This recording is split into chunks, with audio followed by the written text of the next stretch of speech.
So right now, I'm going to walk you through a couple of lesser known cool tips and ways that you can utilize the PlayStation 4 a little better that might not be as well known. And the first is going to involve the controller. So the controller here uses a micro USB for connecting to the PlayStation 4 and for charging.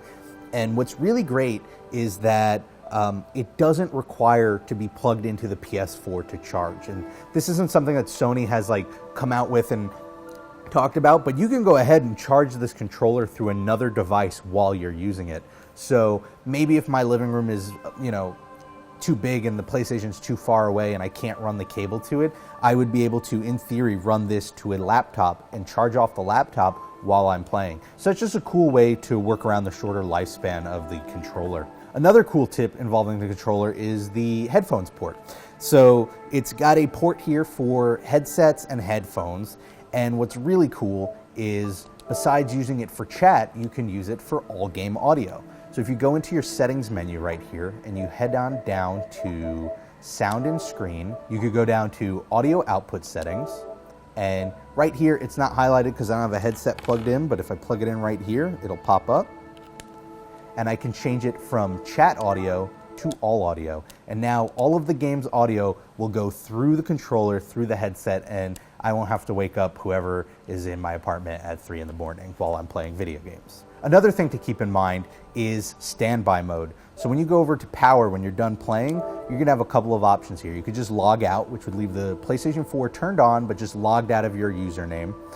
There's standby mode and there's turn off PS4. Now we, through past generations, might be acclimated to just turning off a console when it's done, but what's really cool is the standby mode. This is what you're going to probably want to leave it on, because what this does is it allows the PlayStation 4 to turn on and off for a lot of cool little features. For instance, I can remotely buy a game on the PlayStation Network while I'm at work or school or wherever, and it will come out of standby mode, download the game, and then return to standby mode.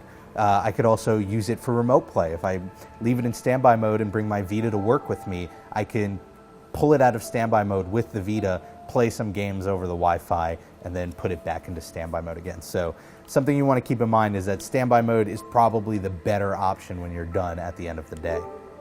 And then finally, and my favorite tip, is regarding typing. Now, this is something that's been a problem for so long with consoles. You want to send a message, but the problem is that you need to go through with your controller and pick all of the letters, and it takes too long. But as you can see right now on the screen, I'm moving an icon almost similar to the way a mouse would work. And the way you do that is you just click down on the R3, which is the right control stick. If you click down on it, it switches it over from a sort of binary up and down, left and right, to using the gyroscope so that you can go ahead and you can select your letters. And while it's not the fastest method of typing in to the PlayStation console, it is better than just going through and going up, down, left, right, X, So that's just a cool little unknown feature that it hasn't really been talked about at all yet. And those are just a couple of cool little tips and features that you want to keep in mind with your new PlayStation 4.